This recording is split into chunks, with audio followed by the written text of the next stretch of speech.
Hello there, friend, and welcome back to this episode. Wow, we're starting off with a tongue twister, right? Welcome back to this episode of the Hopeful Homeschooling Podcast, where I'm going to help you with some homeschool help, and humor along the way. If we have never met before, my name is Kelly, and I am the host of the Hopeful Homeschooling Podcast, as well as the owner of Hope in the Chaos. Oh my goodness. And we are struggling to record this episode this morning. Let me tell you, the phone has rang. My allergies are kicking off. And all that tells me is that this episode really needs to get out there for homeschool moms like you. Why? Because you, my friend, I know are wrestling with how to finish your homeschool well, how to wrap up this year, and how to feel like you've completed it in a way that just feels complete. Okay. But I don't want you to burn yourself out in the process, friend, because this time of year it's heavy. There was a lot. We are surrounded with unfinished programs or lessons that need to be finished. We've got a planner that was filled with good intentions and purposes, but it doesn't always reflect the reality. And of course, there's that quiet voice in the background, always whispering, did you really do enough? Could you have done more? Is that all you've got? And I don't want that voice and those pressures to be what propels you through the last few weeks of this school year. Okay. So we're going to start this episode a little differently because I want to introduce you to two homeschool moms. And odds are you're going to find yourself in one of them, and just pay attention. So, mom number one, here we go. She's the planner. She started this year with the best of intentions, friend. She was organized, prepared, and ready to do this well. She invested in good curriculum, right? Not just any curriculum, but she grabbed the best that she could. And now, as the end of the year approaches, she finds herself counting lessons. Here we are, end of April. How many pages are left? How many days do we have remaining? Are we going to get through the full 36 weeks? She's asking herself this because in her mind, if she does not finish all of it, she didn't do it right. If she doesn't complete everything that came with the program, the kids didn't get everything they needed. It's not done well. Now, underneath all of these questions, underneath all of this perfectionist persona that she has, I got to tell you, there's some fear. There's fear that she's not doing enough. Fear that her homeschool won't be legitimate if she ends the year with pages incomplete. And fear that her kids are going to somehow fall behind if they don't complete every single thing. Do you see yourself in mom number one? Let's go on. Mom number two. Then, okay, we have our second mom, right? She's a planner too, but she's a little bit more flexible. She writes her plans in pencil, not pen. She leaves plenty of white space. Now, she purchased curriculum, but she sees the resources that she grabbed last summer and fall differently. They're a tool for her education, right? For her children's education. They're not the taskmaster. So she has plans and ideas and goals, but she holds on to them kind of loosely because she knows that the best learning happens when her kids are actually engaged, when curiosity is leading the way. Now, as the end of the year approaches, she notices that maybe they're only in week 28 or that perhaps they're somewhere around lesson, I don't know, 120. But she doesn't let that lack of perceived progress control her because she knows something very, very powerful. Learning doesn't actually end. Now, this is what brings us to today. Okay. Now, I'm recording this episode assuming that most of you that clicked on it see yourself in mom number one. You feel like if you only complete 28 weeks of your program, or if you stop at lesson 120, that it's not enough, that it doesn't count, that someone is going to say, oh, your child didn't finish the fifth grade or whatever. And I get it. You love your kids. You really do. And while there is some fear in that, there's also a desire to make sure that you do it right. But here's what I want to remind you of as we get started in this episode. Friend, you don't need to push harder. Man, my hair loves to get in my face, right? Friend, you don't need to push harder. You don't need to complete the curriculum to complete the school year. Your child will be okay if they don't finish the fifth grade math book in fifth grade or the fourth grade history book in fourth grade. Because see, it's not about pushing harder and completing everything to 100%. It's about finishing smarter. And the biggest difference between those two moms, mom number one and mom number two, it's not how much they love their kids. It's not their commitment to homeschooling. It's not their desires. It's the pressure that they put on themselves, the pressure to appear legitimate and perfect. It's the inside weight that comes from oftentimes fear, as we talked about when we described the homeschool mom, but also the pressure of social media and Pinterest, and even well-meaning homeschool advocates online that talk about how you can do 180 lessons in 180 days. Friend, that's not true. Okay. And I can even back that up by just saying, how many textbooks did you finish in the public school system when you were a student? You didn't. You didn't. You may have done all 180 days of schooling, but you did not do all 180 lessons. Okay. You had days off. You had field trips. You had, theme days and pajama days and whatever days, right?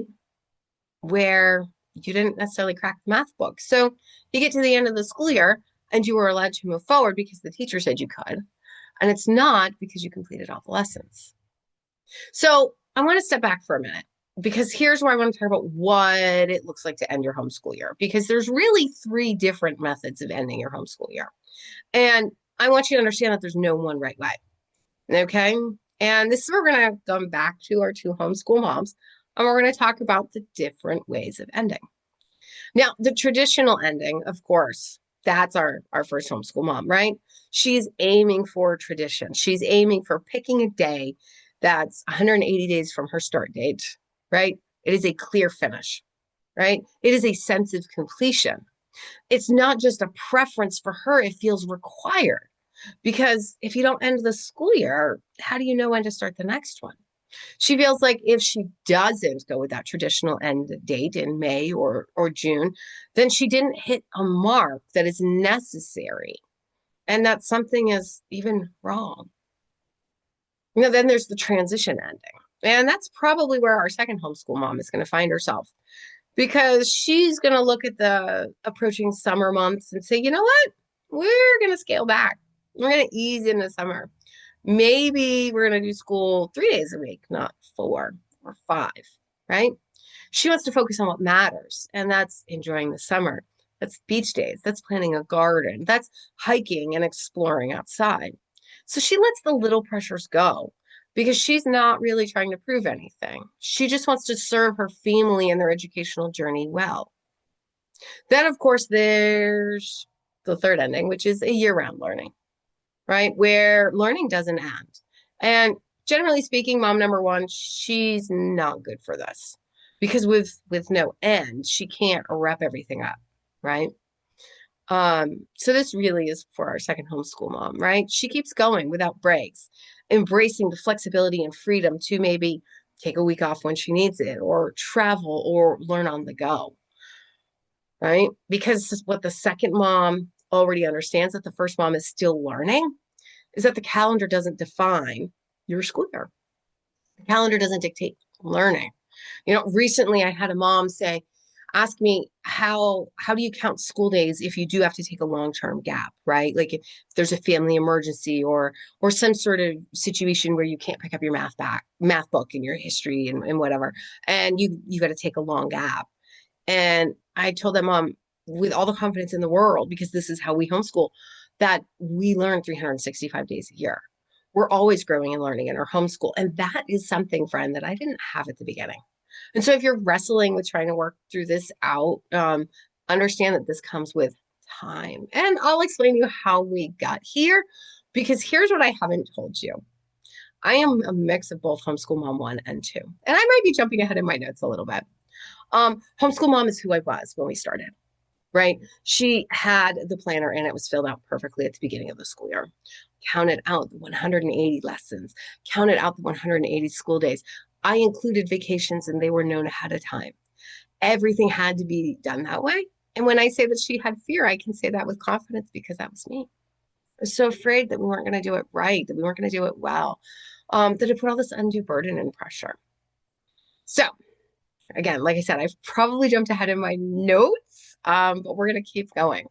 So, yeah, because here we are, the lie of finishing everything, right? The real tension here that homeschool mom number one feels when she looks at those unfinished pages and those unchecked boxes and thinks we have to push harder, she adds more tension to her homeschool, especially in these last few weeks, because she's bound and determined to take that vacation, which means we have to push. If we're only at week 28 and we should be at week 30, we've got 2 weeks that we need to catch up on. So we've got to double up on lessons. We've got to learn in the evenings. Maybe we do weekend school, right? She adds more. She pushes longer.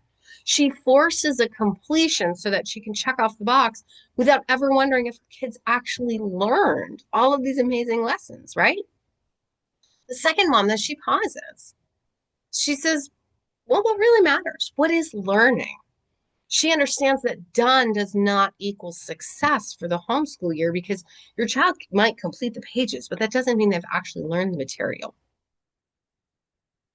So this brings me to something that I want to talk about really quick, and it's burnout. Got notes on two different screens here. Okay. Because oftentimes mom number one is also coming from a place of burnout. Okay. She doesn't know how to slow down. There it is. She doesn't know how to stop. Okay. She's impatient and overwhelmed. Okay. She's that snappy mom, right? She's the one that says, we're getting rid of all of the fun. Read alouds, no time for. Art projects don't have to happen. We've got a science program that's not done nearly enough, right? She's dreading the homeschool day because she always feels behind. She's chasing completion over connection. She's chasing completion over true learning. Now, mom number one, though, she's going to notice these same warning signs. And instead of pushing through, she's going to understand that this is prime time to adjust. This is her body and her mind saying, you know what, this plan, it's too much. It's too much for me as mom. It's too much for my children as learners, right? So she listens, right, to those 3 signs of burnout: being snappy, skipping things that you normally enjoy, and feeling behind.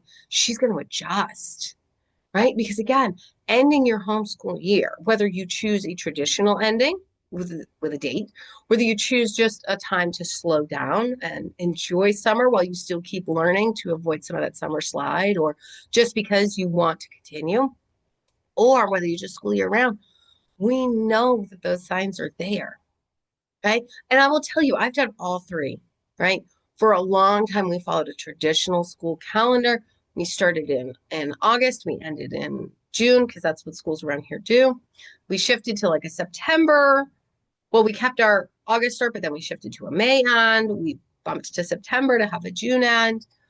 We've schooled through the summer with a full schedule, and we've schooled through the summer with a lighter schedule. We've done it all because I know that homeschooling can be flexible, and it should be. It should fit the needs of your family in this season, right?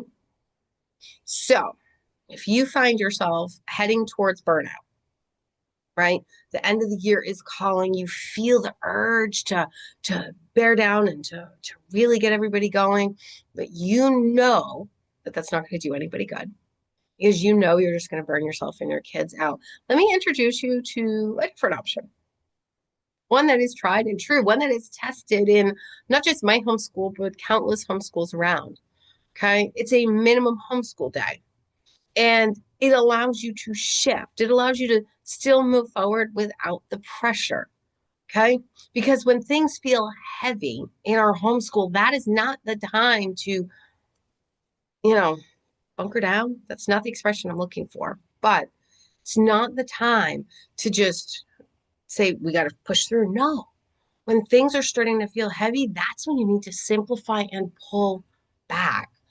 Because when things start to feel heavy, those are the warning signs that burnout's coming. Okay. Now, this is something that mom number two, she's learned to do really well. She's learned how to focus on reading, math, and connecting with her children. She trusts that this is enough. Now, mom number one, here's what I just said, focusing on reading, math, and connection. And she says that is not enough. There's no way that can be enough. I can't report that on my portfolio reviews. I can't log that on a standardized testing. I can't evaluate that in a meaningful way that's reportable, right? Because again, she is measuring success by completion. Yet when we're simplifying our homeschool, we're measuring success by a much different metric. Okay.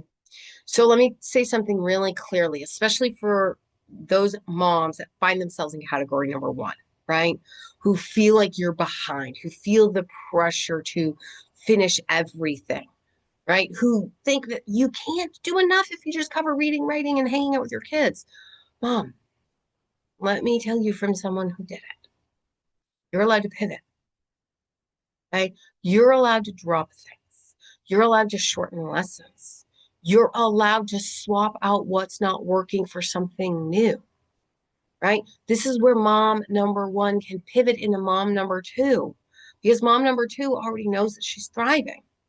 She pivots without guilt. She adjusts without fear because she knows she's not abandoning her homeschool.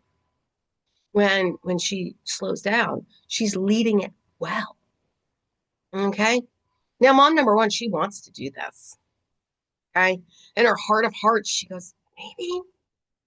But again, fear is what's holding her back because she's so afraid that she's going to miss something, that her kids are going to miss something, that everything's going to get messed up, that someone's going to come knocking on her door and say, sorry, Mrs. Homeschool Mom number one, your kid can't move to the next grade because you took a couple of days off, because you pivoted for the last few weeks of the homeschool year, because instead of having a traditional ending, you decided to school through the summer.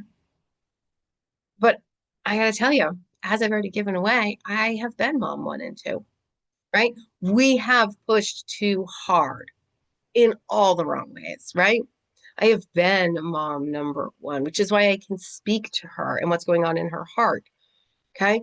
I can remember feeling like everything had to be finished and saying, we're not ending our school year on this date that I picked last year because we haven't finished our programs. Or telling the kids, well, if you want to finish, you better double up, triple up, do school on the weekends, get up early, stay up late, right? And I can remember the pressure that it created in our home. I can remember how uneasy our home was. I can remember how just tense everything was because not only did the kids have more to do, I had more to do. I had more lessons to teach. I had more papers to read. I had more things to grade, right? But then there was the year that I decided to make a giant pivot. This was the year that helped me transition into that mom number two, right? This was the year that I jumped full feet, right? All the way 100% into what I called an unplanned homeschool year. And I'll link to the blog posts below where I dive deep into our unplanned homeschool year and why we did that, how we transitioned more into a mom number two, right? Because that year, man, that was the year I let go of pressure. That was the year I decided we're just going to open our books and we're going to turn the page. And if we don't turn the page, it's because we found something better to do. That was the year I finally realized we do homeschool all year long. We homeschool on the weekends and the evenings, on the holidays. We homeschool on the days that we don't do math or history or science or art or music, right? The result of that giant experiment, which there was a part of me that was terrified to do, was that I realized that our homeschool could have more peace, that we could have connection as a family, and that learning could actually be more meaningful when we did less of what I felt learning had to be and allowed space for more of what learning really is, which is that curiosity-based, interest-based, student-led learning that's real and authentic and allowed for my children to follow their curiosity, to write papers about chickens, even though I never assigned it, or earn credits in high school for engine repair because they bought a vehicle and they needed to work on it, right? Embracing that more laid back, I will admit, but not lazy method of homeschooling that allows for the freedom we all talk about helped me to do that homeschool well and learn how to finish a homeschool well, right? So let me ask you, friend, which mom do you want to be, right? Do you want to still be mom number one? Because you can, right? You absolutely can. You can sit with your planner and you can plan everything out, right? But let me caution you if you're still going to stay that homeschool mom number one, because she is a planner and she is organized and she does things very, very well. Make sure that you don't allow her to put too much pressure on you and your children, right? Give her permission to end the homeschool year, even if you're only on week 30 of the curriculum, right? Make sure she has permission to end at lesson 160 instead of pushing the kids all the way to 180. Because see, here's the thing that homeschool mom number one tends to forget. You can stop your homeschool year, even in the middle of the book, and pick it up next year. Or you can end your year, but let the kids know, you know what? We're just going to finish this to completion by maybe doing 1 or 2 days over the summer, right? You can still be homeschool mom number one and bring in mom number two, right? Or you can pivot with me. You can try this great experiment that for our family brought a ridiculous amount of freedom and joy and the guts to know, right? The gumption to know that our strong homeschool, one that's done well, is not necessarily the one that checks every box, right? It became peaceful. It became confident. It became a connected homeschool that was no longer rushed and filled with pressure to keep up. It wasn't burned out. Okay. Because finishing strong, it's not about finishing everything. It is about finishing well. Now, if you want to spend some time transitioning or figuring out, right? If you're feeling more like that first homeschool mom, but you want to pivot yourself into the second, or maybe you just want to dive into why you are this first homeschool mom, right? Maybe you want to take the second homeschool mom and just say, let's explore a few things, whatever. Okay. It doesn't matter. If you want to spend some time investing in yourself and figuring things out, considering how the end of this homeschool year can go, right? If you want to transition from overwhelmed and unsure, carrying all that pressure to a mom that's more confident and relaxed and enjoying the last few weeks of her homeschool year, I'd love for you to grab my Homeschool Mom's Introduction to Journaling, right? It is a printable that moms are loving, right? I launched it earlier this month, and the results that homeschool moms like yourself are getting, it's just amazing. Because in just a few minutes a day, you can clear your mind. You can refocus your priorities, and you can begin to make decisions for your homeschool from a place of confidence rather than one of fear. Now, if that sounds fascinating and just fabulous and exactly what you need as you're planning out these last few weeks of homeschool, I've got a link down in the show notes, right? And I would love for you to grab it. Okay. Because, friend, I know you've done so much this year, whether you're homeschool mom number one, homeschool mom number two, kind of a mix and mesh of the both, right? You've done more than you actually realize, right? And you don't need to prove anything with how you finish your homeschool. You know that, right? Okay. You just need to show up.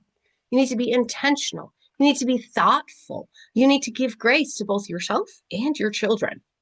Okay. Because we're going to finish this homeschool year strong, not by pushing harder, but by finishing smarter. And that's why I'm here cheering you on and encouraging you to journal, to process, to plan, but not over plan, and to really embrace homeschooling that's authentic and enjoyable, dare I say? Now, friends, if this episode of the Hopeful Homeschooling Podcast has helped you, I would absolutely love it if you would send it to another homeschool mom who's also wrestling with how to finish the end of the year well, how to avoid homeschool burnout, how to pull out of homeschool burnout, right? Because we have covered a lot in this episode. And I know that if you're wrestling with it, you also have a homeschool mom in your corner that's going to need some help. So if you could send this along, I would really appreciate it. Also, if you are not already subscribed, like, following, however it works on the platform that you are currently watching this episode on, go ahead and hit that button so that you know when we launch our next episode. All right, friends, thank you so much for joining me. My name is Kelly, and this has been another episode of the Hopeful Homeschooling Podcast. We'll see you next time.